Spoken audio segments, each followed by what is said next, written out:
Welcome to this special episode of the Career Confidence Podcast, where I'm sitting down again with Katherine Boiciuc, the CTO of EY. Now, for those of you that don't know Katherine, please go back and listen to previous episodes that I've done. She was a recent panel guest at our Sisterhood Social, and the feedback from that event and what she said and the value she gave was incredible. So today we dive deeper into the topic of AI and what we all need to do to make sure that we are in the driver's seat of our careers. Today's podcast left me feeling incredibly optimistic about the future. There's a lot of doomsday information out there right now, and it's just not Katherine's view of what's coming. She sees a world where the possibilities are endless, where AI can transform lives, businesses, individuals, day-to-day lives. And it's incredibly empowering. The one thing I absolutely love that Katherine said is instead of seeing AI as this sort of technology that's confusing, let's see it as magic. What can we create with this magic, with this new tool that we have access to? And really, every single person can be involved in this next tech revolution, which is incredibly exciting. So enjoy today's episode. Take notes. Don't just passively listen to this. Really think about how you can apply what gets discussed today in your own lives and your own career. Now, over to Katherine.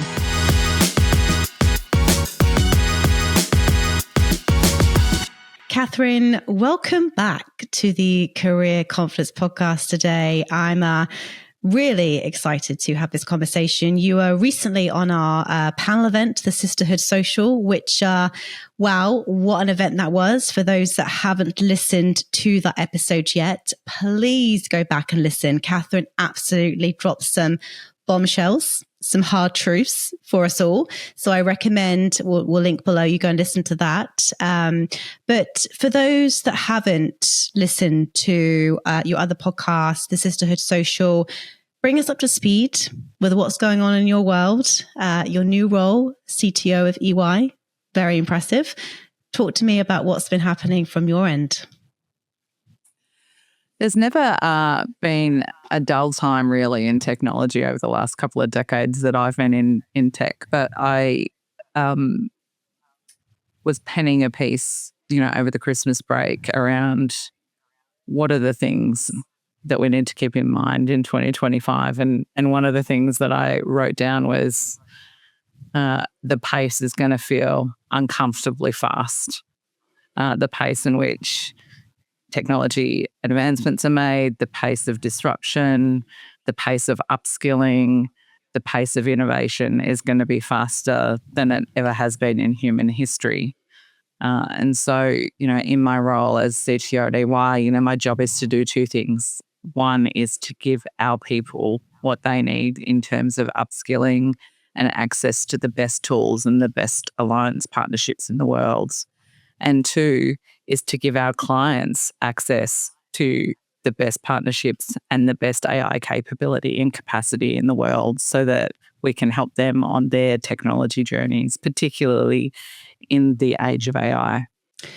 Well, yeah, there's no denying that change is coming at a very, very, very rapid pace, like crazy. In fact, the adoption has just been, it's just been incredible to watch. Even my parents who are in their late 60s, they know ChatGPT, they're using it every day. I mean, I've told them to, of course, as well, but it took them a lot longer to get on the internet, for example. It took them a lot longer to have an email. So it's been really interesting to watch people adopt AI a lot faster than perhaps what they did the internet and websites. And, all of that was quite slow. Whereas I'm noticing people are really embracing this technology. And it seems to be a race now of who's going to win this next sort of technology revolution. But I was reading the other day that 300 billion is going to be invested in AI in 2025. And I can't help but think, Katherine, what does that mean for our society? What does that look like? I don't think anyone really knows. But I'd love to sort of maybe start there of your predictions, what you're seeing, and get some insights into maybe behind the curtain of what's really going on in businesses right now. There's a number of things I draw to your attention. The first is to say, the Tech Council have released a really wonderful report. If you haven't had a look at it, late last year, they did a deep dive into the impact of AI and what it could mean for the Australian economy. And, the things that stood out for me from that report, the first was the upside of AI. There's a $115 billion impact to the Australian economy. That's with a B. And that just means the opportunity is enormous for the Australian public. The second stat that stood out to me was, we need 200,000 AI skilled workers to keep up with the demand. That's not a small number of workers that we need to upskill before 2030. They're not going to come out of the traditional education pathway that we've had historically for sectors. We're actually going to need people to make a decision to career pivot, which is, again, enormous potential for people that are listening to this podcast that perhaps have a career in teaching or in marketing or in accounting. How do you reimagine your career and what that could look like in the age of AI? If I think about more broadly, though, clients, like we regularly take a view on sentiment. We released the first sentiment report for Australia last year, and we're about to release the next one in April, and we've seen a big swift uptick in positive sentiment. And so your observations around this feels fast compared to other big technological advances that humanity has made, and you're spot on. Our analysis predicts that unlike Wi-Fi or the smartphone, that are normally a decade style cycle, the AI cycle appears to be a 5-year cycle, and we're in year 3. Wow. So it's faster. It's twice as fast. And I can feel it, which is exciting, but makes me think lots of different things. So, okay, 150 billion into the economy, massive, huge opportunity there. 200,000 people need to upskill in AI. What does that actually look like? What are the skills that people should be starting to learn, adopt, update their resume with? Like, what are some of the things that we should be thinking about in this next sort of, I guess, 2 to 3 years? Well, I think understand where your organisation is at is the logical starting point, just as you need to understand where you're at as an individual. Our analysis noted that 34% of companies are already investing in AI. That's a jump of 30% growth compared to where the investment levels were 6 months ago. So we're seeing more and more large organisations have a very clear roadmap of what their AI strategy is. And so I think regardless of what sector you're in, understand what your company strategy is around AI. 2, when we talk about the economics, it's $115 billion of economic upside from a productivity perspective. And that's really going to come down to, do we have enough skilled workers to be able to implement that amount of technological change? And I think there's going to be 3 kind of tranches of opportunity. The first tranche is what we call everyday AI. And so what are the things that we used to manually do yesterday that we are going to use AI out of the box to do, regardless of if you're a teacher or a poet or a journalist or an accountant? And that's going to be just like your parents' relationship with ChatGPT. It's going to be just building that habit. The same way we built habits about smartphones, the same way we built habits about using our iPhones as our bank card. It requires habit shifts. And so I kind of call that tranche everyday AI. The second tranche, I call super work. And that's going to be, are you going to be part of the workforce that uses AI as a core part of augmenting the way that you work? And that will mean that you perhaps have 4 or 5 agentic AI skills that you use on a regular basis to produce the impact and the output that is required of you from your job. And the concept of super work or augmented work is going to require organisations to have a really clear roadmap on what it means for job redesign, because we've done things a very similar way. In most sectors for 50, 100 years, they've always been done by humans. There's never been a technology that's been able to run so quickly alongside humans the way that agentic AI can. And so understanding what that means is important because it's going to impact every sector and every job type. And then the third tranche is, do you see yourself as a person that is going to be part of the workforce, part of those 200,000 Australians that is going to be shaping the future with AI? Because that's going to require a higher level of technical skill. And that technical skill could be cybersecurity change based on AI. It could be education, writing courseware using AI. It could be a marketer working on branding using an AI, agentic AI tool set. It could be data engineering, cloud engineering. So there's a lot of technical skill that will get an additional layer of agentic AI skill. And do you have the ability to create using that tool? And we call that kind of the art of the possible. And so will you be putting yourself in the shaping the future bucket of potential? And we need Australians to make that choice. We want Australians to say, yes, I want to be part of transforming my sector, my organisation, my role. For the majority of people, the 2/3 that choose not to, be part of reimagining the future of work. I love that. I love the sort of the three different buckets, if you will. Like obviously the people that are just going to use it every day just to maybe enhance their life, those that are going to just sort of like use it a little bit in their workplace, but maybe not be sort of creating and evolving it and shaping it. And then you've got the real creators. Now, this is a really interesting bucket for me, this one right here, because when I look at the current cybersecurity, data analysts, software engineers, it's very one gender orientated. And what my thought process has always been as we move into this new world, AI obviously is only good as the people coding it, using it, inputting things into it day to day.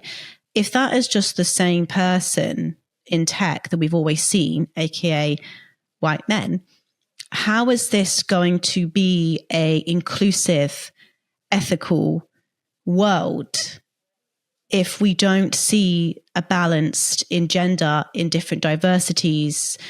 That's where my concern is at the moment in terms of that piece. I'd love to get your opinion and thoughts on that. I think I share your concerns, Georgie. I think that traditionally the barriers for all types of diversity, not just gender, have existed in entering tech. And the good news is that AI is a great democratizer if we think about it. You don't need to learn how to code. You need to know how to use AI to code. You need to know how to use AI to quality check. And so I think that I'd flip it to the opportunity. The opportunity is to have an incredible shift in the diversity makeup of the technological workforce. For the first time, the barriers of knowledge and being a deep practitioner in particular technological backgrounds will become unlocked so that we can have people make a career pivot from marketing into cybersecurity. And it's much easier for them because the good news is like the tool set's new for everyone. There's never been a better time to pivot your career into tech. I think the other angle that I worry about and keep my eye on is the investment. Australia has over 500 AI startups, a really innovative nation that has a history of creating incredible value. I remind people that, Australians invented Wi-Fi. They invented spray-on skin for burn victims. We're an incredibly innovative nation. And we need people to see the opportunity and the potential of AI and build organisations around it. And I think we're starting to see those AI startups get innovation funding, achieve seed funding. I think Harrison AI, I think Andromeda with their robot Abby. And we need women to be getting funded in that innovation. And so I'm watching kind of the analysis being done on these first few years of seed funding for AI founders, how much of that seed funding is going to female founders, and how are we thinking about the value being created? Are we just funding projects that look at taking cost out, or are we funding innovation that is transforming the way that we live, that is adding value to the quality of life for Australians? And I think that the early signals are really positive. The early signals, I talk about Abby all the time from Andromeda. No one ever thought a robot could transform the patient experience in aged care, but that's what we're seeing at the forefront of AI scaling from startups in Australia. So there's huge potential, but I do think it has to be deliberate. And I think that we need to report on it and have a transparency around where is the money going and is it equitable? Because historically we know it hasn't been. Yeah, I was reading some stats the other day that in STEM, women only hold 23% of senior management positions and just 8% of CEO roles. So I was like, oh, okay, that's quite alarming as well. But look, this is a very female-heavy audience, Katherine, and women might be listening to this now. They might be in tech, not in tech. What are some let's get those sort of the creative juices going. If you were somebody right now that could code, that was quite techie, any advice for people listening to this right now? Where do you sort of see the opportunities lie in AI? Have you got any ideas? Have you got any thoughts on if you had all the time in the world, that you don't obviously, but if you could invest your creative juices into certain industries, and I'd love to tap into your brain of what's prime for innovation? Where could we really be using AI to improve our day-to-day living, like Abby has done for patient care? What are some industries that women particularly could look at being involved in innovating and creating this sort of AI technology within? I think there's some obvious ones that spring to mind. I think as a nation, we have a challenge around our energy transition as a nation to a more sustainable energy footprint as a nation. Doing something at that scale is going to be very hard if we're relying on humans to do all of the work. Whereas I think of the potential of AI augmenting our energy transition and what that could look like, autonomous energy management across the energy grid, alarming intelligence, pricing. There's a huge amount of opportunity in the energy sector to really accelerate Australia's sustainable energy ambitions. Healthcare is an obvious one. We are going to have a significant portion of the Australian population requiring a level of care and a level of personalised care that we haven't seen before in human history at the volume we haven't seen before. So I think robotics and AI and how it can remove effort from the patient experience will be incredible. I think Harrison AI, with how AI can impact the quality and the speed of radiology, is incredible. And I think more generally, research as a whole, not just healthcare research, but research in general, AI-powered research is going to be really incredible to watch. I think that we will solve some problems that humans have been unable to solve for a very long time, and we'll start to see some really remarkable ingenuity and invention surface. And I think that there's a difference between, do I identify myself as a builder? Am I a builder? Am I a founder? Or am I a transformer? And just being clear on where you want to shape your career.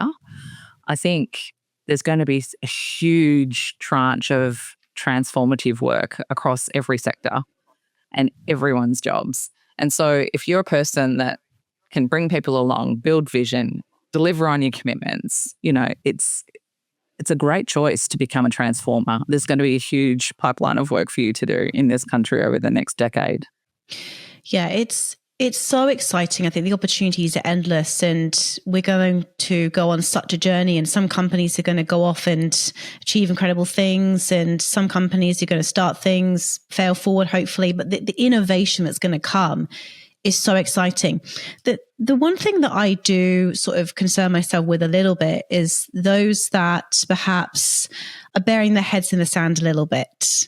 Those that, like I was reading the other day, I was listening to a podcast that in America, 60% of the population there, and this is America, obviously not Australia, but we have some American listeners as well. They don't read or write past a sixth grader, so like they're just not educated. And I fear for those people, Katherine, that maybe are in maybe not as much of a skilled working job, but like their jobs could be obsolete in 5 years' time, certainly 10 years' time. And I've been listening to a few podcasts that people are talking about like a universal salary and all of this kind of stuff. And you don't want to go too doomsday, but do you see a world where perhaps there will be part of society that maybe doesn't go on this creation, innovation curve and do struggle a little bit? Do you see a possibility for that? Or do you think as human beings, we will make sure that no one gets left behind and everyone's got a job in 10 years' time? Like, what are your thoughts there? I think that Australians are innovative and are perfectly positioned because of our kind of location and where we are to really seize the opportunity when it comes to AI. You know, there are already countries that are kind of leading the race in terms of, they are net exporters of, they're selling the services, that, they're getting the GDP growth. And then you see the kind of next tranche of countries that are largely ingesters or net importers of AI technology. And that puts those countries in a position where they have to reimagine what is the value add to our society and what will attract investment to our nations. And so I think that global markets have always created the conditions for competition and always created the competition for value. And that won't change. I think it will accelerate in the era of AI. And I think that you are seeing countries really start to review their R&D strategies, their investment in innovation and startups, and having a really burgeoning startup economy. And that's good for everyone. It's good for every Australian to have a thriving, innovative startup community in Australia.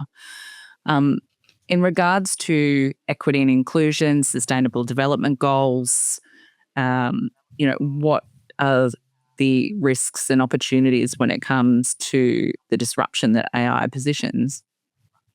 We did some research and a paper for the UN late last year, and we talked about what does it mean to give people for $1 a day the ability to do anything that they can imagine.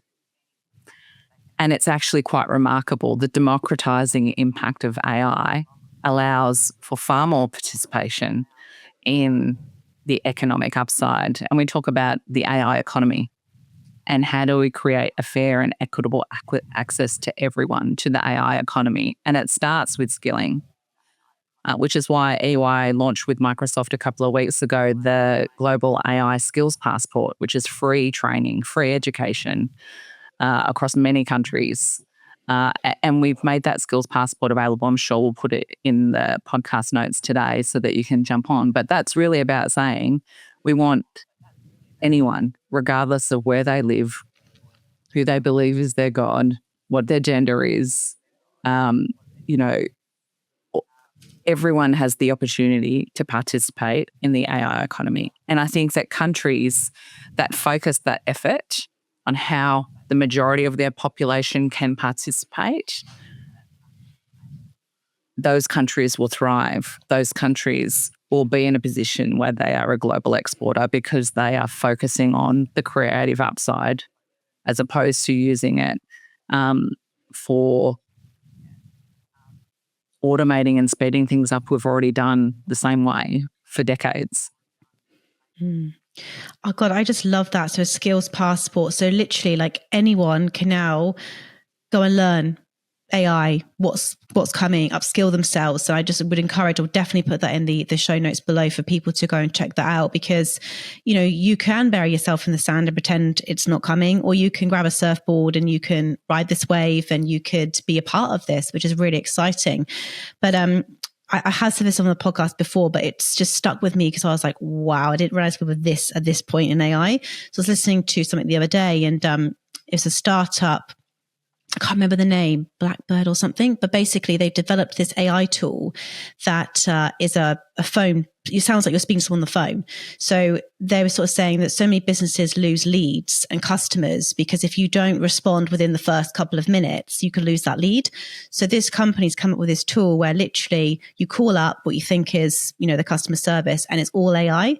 So you're literally speaking to this AI bot, and they had her on loudspeaker, this AI bot. And this person was like, hi, yeah, so I'm calling up, you know, I'm this business and I do this, this and this. And she was like, that sounds amazing. Tell me more about it. And they were literally having a conversation. And I thought, oh my God, there goes customer service. There goes all these roles. Because why? As a business, if you've got a call center, for example, would you not implement this technology as it continues to get better? You don't have to pay them sick days. These people don't take time off. They can work 24 hours a day, 7 days a week. That technology is now existing in the world. And I was mind blown. I was like, I can't believe we're there already. So I guess my thought process was like, as a business, why would you employ people now to do that role when you could literally implement this software throughout your call center, and people are probably going to get maybe even a better experience because AI is not having a bad day. They've not just had an argument with their spouse. They've not come in and they're, you know, whatever's going on at home, they're sort of bringing into work. As a business, why would you hire people to be in customer service versus implement AI? And I was just sort of thinking to myself, that could be an industry that could be that could be obsolete in a couple of years' time. And then it got me thinking about all these workers and what they were going to do and how they were going to upskill. So it does give me some hope, Katherine, that there's free tools and information education out there. And I encourage people to go and use it. But what would your advice be for like an industry like that? Because I feel like that's prime for innovation. And that could be something that if you're in a customer service facing role right now, that you might not have a job in 2-3 years' time. I think that's where we're starting to see some really incredible innovation. I think about, I look at the Lego effect.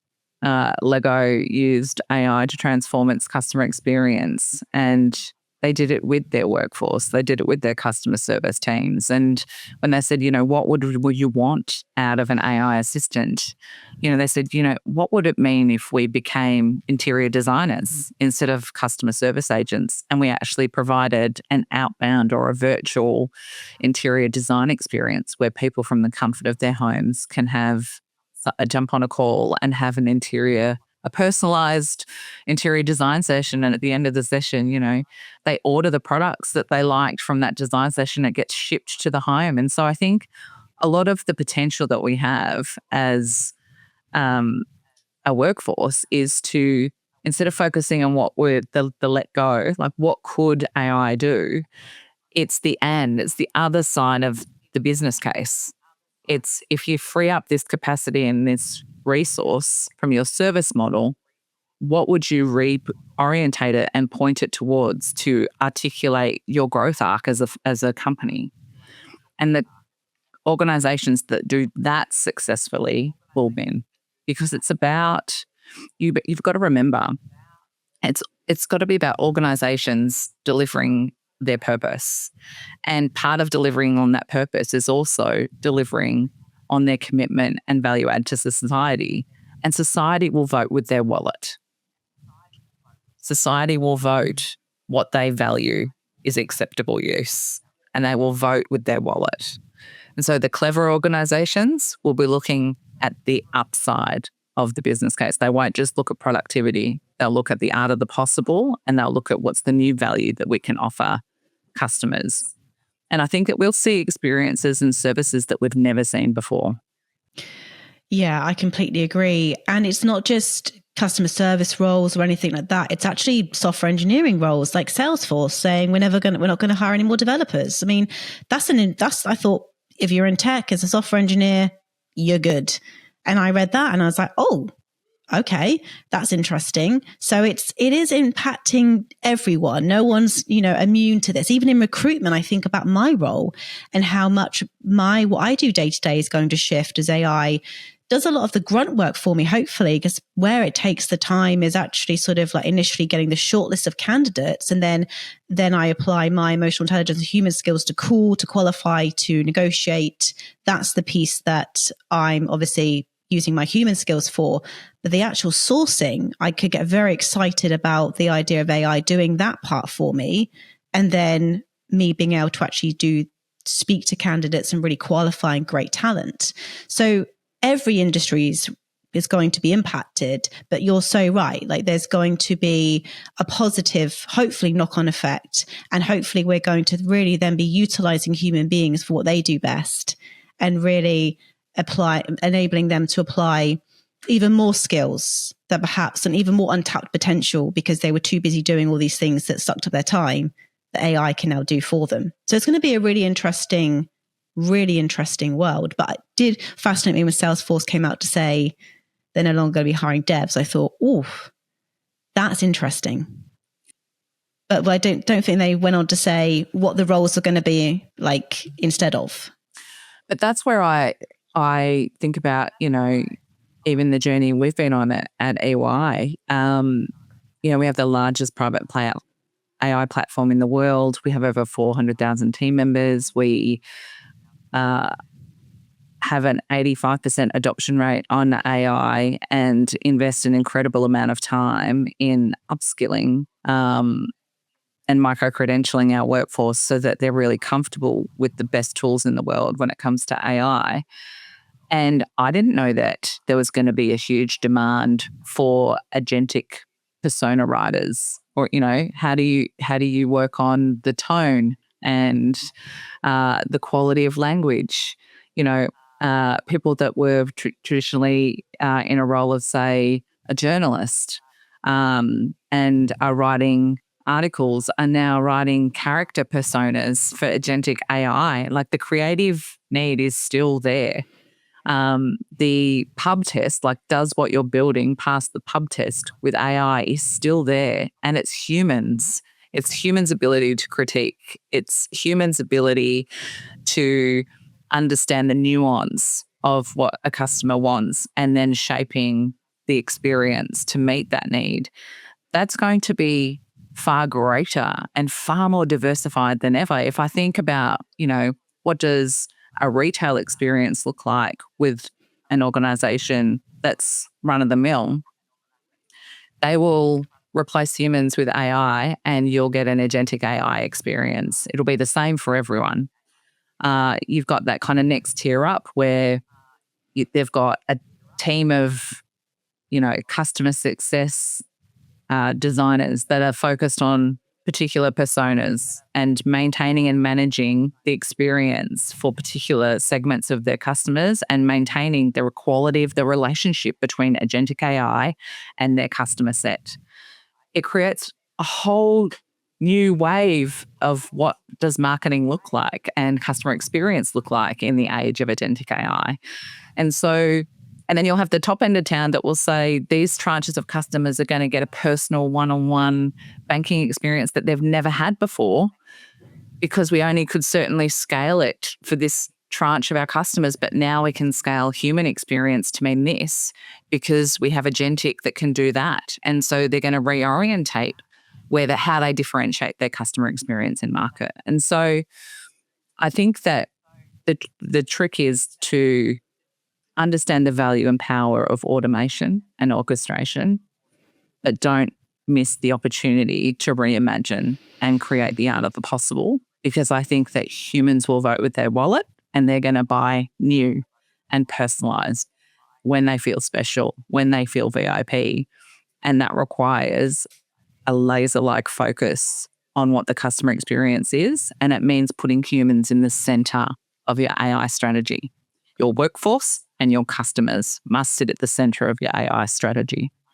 I think that's just such solid advice and probably what I hope what most businesses are thinking, as opposed to how can we lower costs, increase AI to, sort of get rid of that sort of part of the workforce. And then we're saving money over here by implementing this technology over here. And I feel like that's the dangerous thought process, which is why as leaders, especially in technology, we need to make sure that we're thinking with our hearts as well as our heads, and making sure that this new world of tech and roles and things isn't just sort of led is still with our wallets, right? Like in terms of the way leaders speak, and making sure we're bringing people into this transformation, we're upskilling, reskilling, and bringing people on the journey with us. Because I feel like the fear in the marketplace right now is, oh my God, my job's going to be obsolete.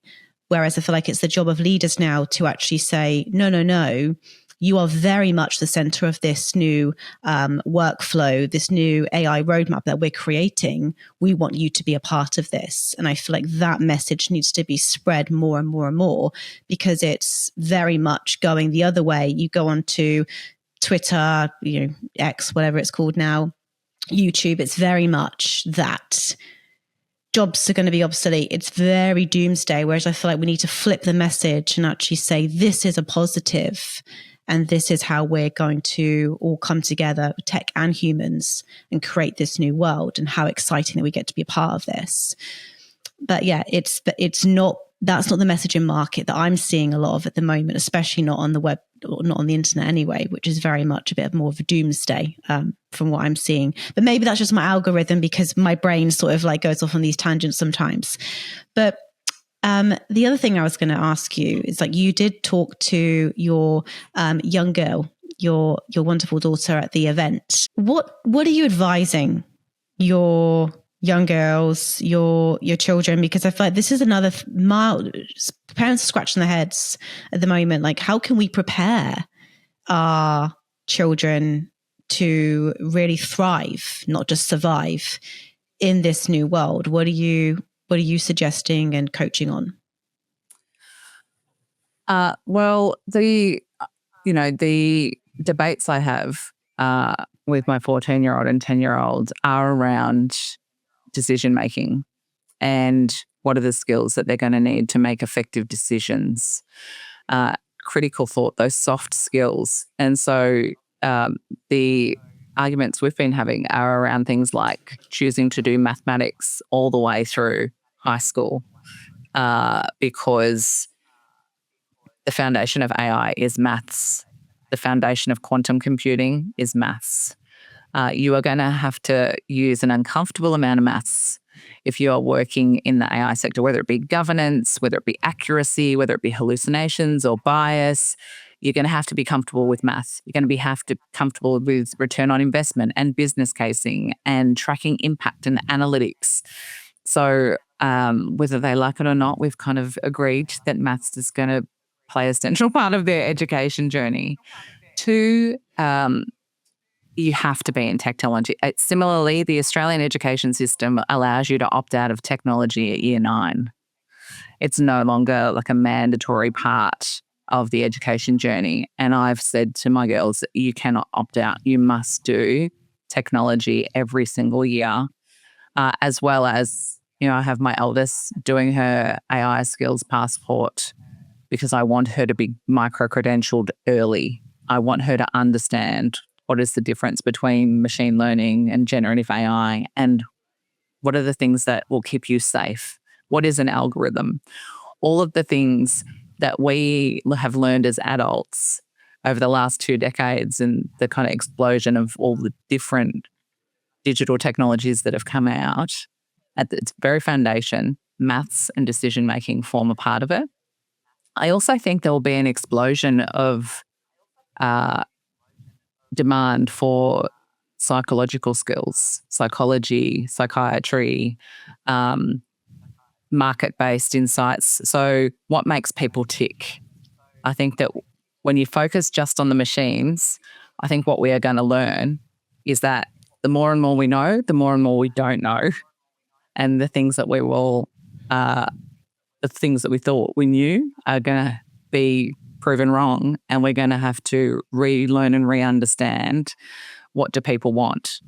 And that comes down to the basics and fundamentals of psychology. So I think there'll be an explosion of psychology degrees across a whole new raft of disciplines like psychology of AI, psychology of marketing, psychology of cybersecurity. I think that there'll be a new renaissance, and the psychology degree will come back in really centre and quite critical as a part of the skill sets as we seek to understand human decision making.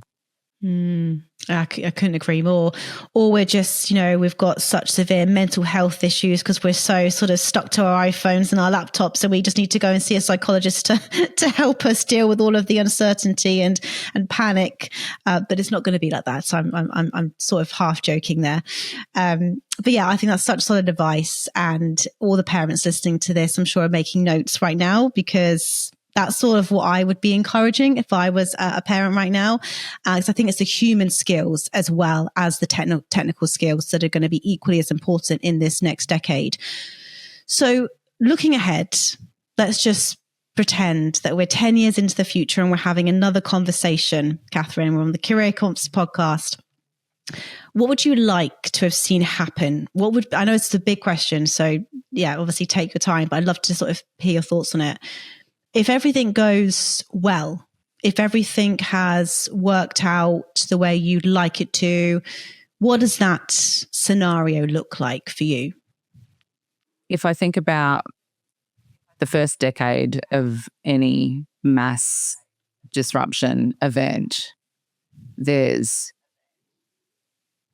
the best indicator of the future is the past. And so if I think about, what are your leaders doing? What are the laggards doing? What is the bridge or the delta? How long will it take you to go from laggard to leader? All of those things, those time horizons have halved.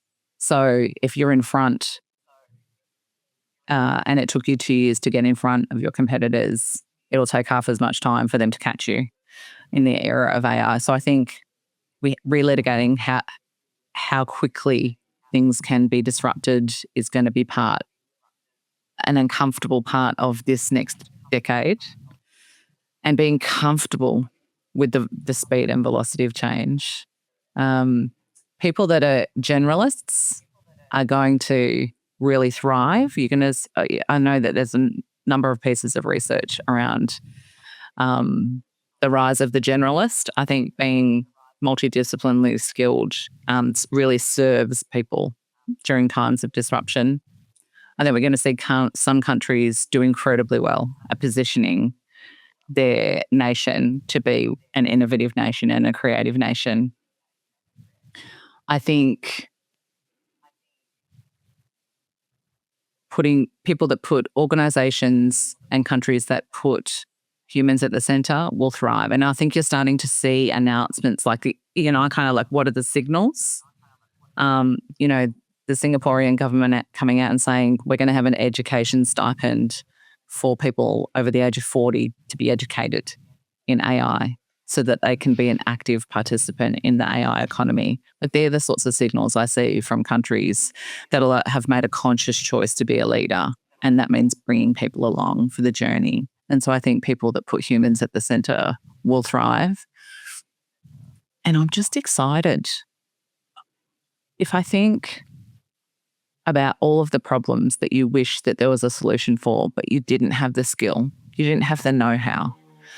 And for the first time, you can ask something.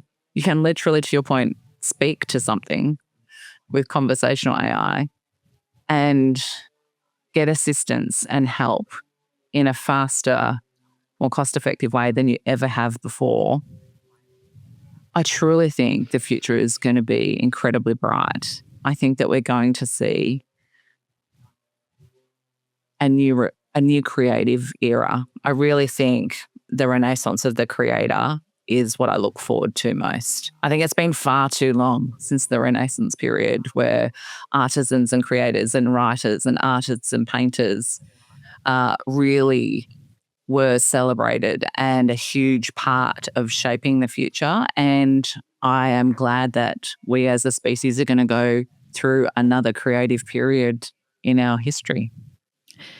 I completely agree. And I feel like I'm really optimistic about what it means for the world of work as well, because we haven't adopted the way we work since the Industrial Revolution, right? Which was just basically programming us to be factory workers, right? Like, let's get back to creativity, which is not a 9 to 5 sit at your desk job. This is what an AI can enable. This is let's just let people be creative, almost work the hours that they want to work as well. Because I'm so creative in the morning, past 4, 5 o'clock, I'm doing admin tasks. I'm not thinking. It's like, give people the freedom and the autonomy that's use this technology. And like you say, go into this next creative phase where people can really be allowed to embrace, that create, fail forward, try lots of different things, take some risks. I feel like that's what's needed if we're going to adapt and thrive in this next generation. And I'm excited for, like this new world of work, what that looks like, how that can really support women as well, and make sure that they're set up for success as well. But just curious, final sort of few questions, Katherine. One is like, talking to the world of work right now, do you see that we could be going into a bit more of maybe a work stream where people are going to be a bit more of a gig economy, like people coming in to do sort of more freelance based work? Do you see more remote happening, or what do you see in terms of that disruption there of like our working lives? Because there's a lot of talk around this at the moment and what that could open up. I think we'll see more of the same. So, working in a startup, if you decide to found a startup, you're going to work incredibly hard for an incredibly, intense period of time as you're in builder phase. If you're in a transformer phase, there's kind of a beginning and an end, and you kind of have a clear horizon of how intense your period of work is going to be. And if you don't want to participate in either of those two future of work dynamics, then be prepared. You may have your boat capsized. Like, that's just the pragmatic reality of what a disruption like AI can create for people, because it's going to touch every part of the way that we work and live. If I think about the individual, and I'm speaking to the women listening on this podcast, we are very good, and I don't know why we are, of being busy and unintentionally prioritizing busy over important, and making a conscious choice about your career in year 3 of the Gen AI disruption that is occurring. It's not too late. Like, there's never been a better time than 2025 to make a decision about your career based on what will AI do to my sector, qualifications, industry. And so take the time to do that career audit and set yourself a new choice about where you want to play, and take the time to prioritize getting skilled. I think that we often put the needs of others first. We put our families first. We put our customers or clients first. We put our jobs first. And then we get to the end and we go, oh, I didn't do the thing that I needed to do that was most critical for myself and my career. And I'm specifically saying it because I stood in front of, a room full of women at Women in Tech Fest in Sydney. And I asked people to put up their hands. And I said, put up your hand if you've used AI today. Majority of people had put their hand up. I then said, put your hand up if you've completed AI training in the last 12 months. Everyone pretty much put their hand up. I then asked the question, put your hand up if you received a formal qualification that you can put on your LinkedIn profile based on the AI training and use that you've done. And maybe 2% of the room put their hand up. And that, to me, is the biggest gap. We're changing the habits. We'll complete the mandatory training, but will we go the last mile and do the piece of work for ourselves that is most important for our career in this particular moment? And the answer is, we put it at the back of the to-do list. We will find another time. Whereas I'm saying, make that time now. Make this year be the year that you do that, because it will pass you by. The people that are already qualified, are already doing the majority of the work and making the majority of the decisions. You have to upskill yourself and choose to be in the room where it happens, choose to be part of programs that are transforming your organization so that you can be part of the influence of shaping the future. And skill allows you that confidence. There's something about having that piece of paper that gives you the confidence to say, I understand what bias means. Yep, I understand what safe and responsible AI means. And so that's my hope and wish for people listening to this call. Prioritize getting the credential. Prioritize stepping into the conversation about AI in your organization. So powerful. Just prioritize yourself. I think that's the key thing. Like, you know, I mean, obviously you and my business partner, Pam, prime example, right? She's running around circles over her children, everything else she's got going on in her world, trying to run a business. And, you know, she does really struggle to prioritize herself sometimes. I'm constantly saying to her, you know, when was the last time you did something for you? When was the last time you did something to upskill yourself? And she's probably a prime example of a lot of women listening to this podcast. But you're so right, Katherine. We can't be passive now. We have to get in the driver's seat of our own careers and our own lives, because otherwise the world in the next 10 years isn't going to be the world that you and I would love it to be, where AI is definitely building great, ethical, diverse, inclusive organizations, companies, products, everything. Because if we only have one person creating all of this new tech and innovation, the world's not going to look good in 10 years' time. And that's my biggest concern with it all, which is why I wanted to get you on today to have this conversation. Look, we've talked about a lot of things today. Is there anything else, Katherine, that you want to leave the audience with before we wrap up today? Anything we haven't touched upon that you think we should have spoken about today? I think the shift in mindset for me is the thing I'd leave people with. It can be easy to ignore something that you don't understand, and it's very easy to be fearful about something that you don't understand. And so I talk about, what does it mean to have an AI first mindset? What does it mean to believe in AI for good?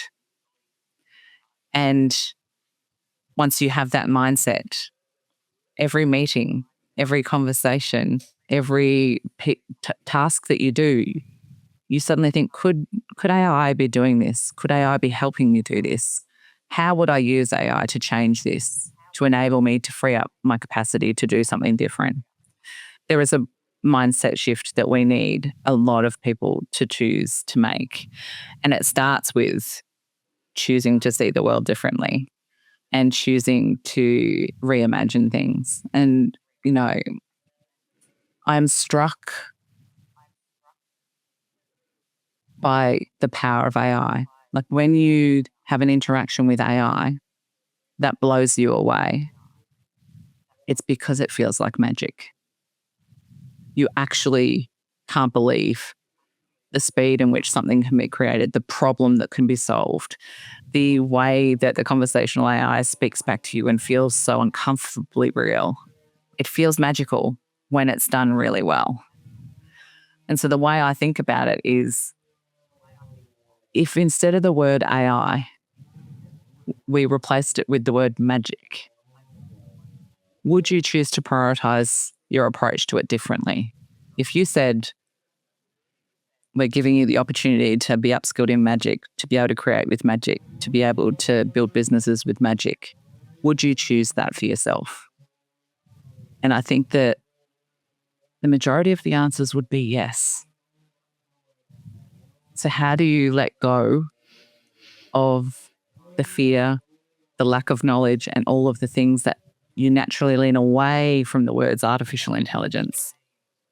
How do you just imagine AI as magic and lean towards it? So powerful, and such an incredible reframe as well. And I'm definitely going to use that now. Anytime I have a moment of fear or concern about the pace of change and where we're going and what that means, I'm going to be like, no, this is magic. This is going to create magic in the world. I love, love, love that.